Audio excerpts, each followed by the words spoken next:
প্রভু যীশু খ্রিস্টের নামে সবাইকে জয় যীশু। এই সময় আমরা কার বশীভূত হইতে হবে, কাকে প্রতিরোধ করতে হবে বলে ঈশ্বরের বাক্য দ্বারা ধ্যান করব। যাকবের পত্র 4 অধ্যায় 7 পদে এভাবে লিখিত আছে, অতএব তোমরা ঈশ্বরের বশীভূত হও, কিন্তু দিয়াবলের প্রতিরোধ করো, তাহাতে সে তোমাদের হইতে পলায়ন করিবে। ঈশ্বরের বশীভূত হইতে ঈশ্বরের বচন আমাদেরকে বলছি, যেন আমরা শয়তান দিয়াবলের প্রতিরোধ করতে পারি। ঈশ্বরের বশীভূত হওয়া মানে কি? কেমন করে আমি ঈশ্বরের বশীভূত হব বলে যদি আমরা দেখি, লূক লিখিত সুসমাচার 9 অধ্যায় 23 পদে এইভাবে লিখিত আছে, আর তিনি সকলকে বলিলেন, কেউ যদি আমার পশ্চাৎ আসিতে ইচ্ছা করে, তবে সে আপনাকে অস্বীকার করুক, প্রতিদিন আপন ক্রুশ তুলিয়া লোক এবং আমার পশ্চাৎগামী হোক। প্রতিদিন নিজেকে অস্বীকার করতে হবে,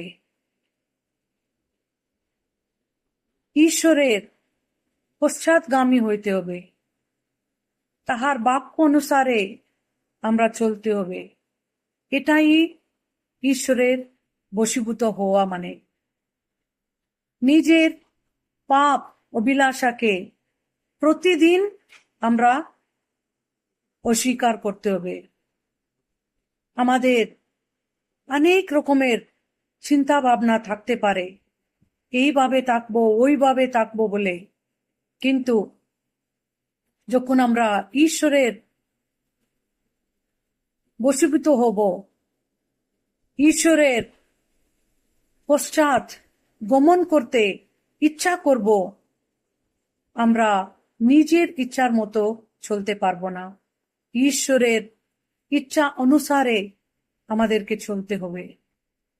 ওটাই ঈশ্বরের বশীভূত হওয়া।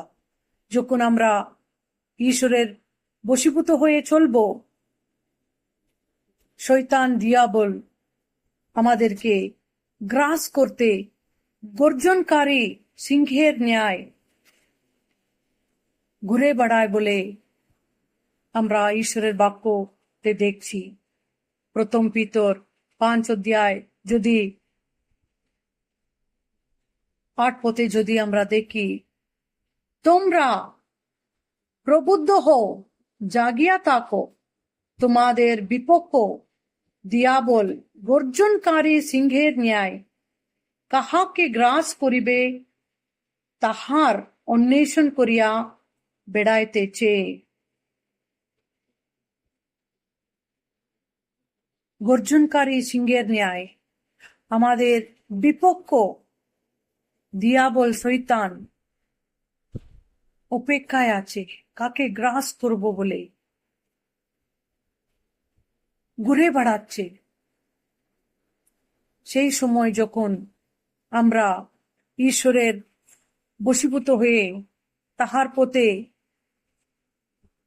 স্থিরভাবে চলে, তাহার বিশ্বাসে দৃঢ়ভাবে থাকলে, 9 পদে আমরা দেখছি এইভাবে লিখিত আছে, তোমরা বিশ্বাসে অটল থাকিয়া তাহার প্রতিরোধ করো।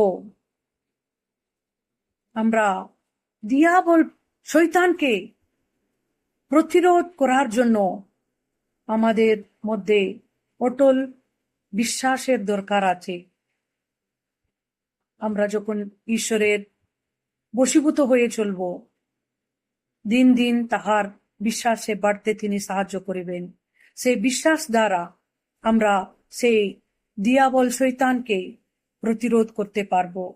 এইভাবে তাহার পথে চলতে, তাহার বশীভূত হয়ে দিয়াবলকে প্রতিরোধ করতে ঈশ্বর আমাদেরকে সাহায্য করুক। ঈশ্বরের বাক্য আমাদের আধ্যাত্মিক জীবনের জন্য লাভদায়ক করুক। আমেন।